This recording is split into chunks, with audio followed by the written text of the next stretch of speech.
छोटू छोटू बहुत बड़ी बात हो गई है। क्या हो गया? कहीं आम खत्म तो नहीं हो गए? इससे भी बड़ी बात, मुझे शादी का दावतनामा मिला है। वाह! किसकी शादी है? मेरी। क्या? तुम्हारी? तुम्हें किसी ने हाँ कह दी? हाँ, लेकिन शायद गलती से। अच्छा अच्छा, दिखाओ तो सही दावतनामा। ये रहा।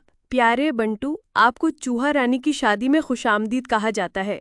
ये तो चूहे की शादी का कार्ड है। तुम मेहमान हो, दूल्हा नहीं। ओह, मैंने तो नई शेरवानी भी सिलवा ली थी। इसमें कोई बात नहीं, तुम वेटर बनकर जा सकते हो। वेटर? मैं तो दूल्हा बनने जा रहा था।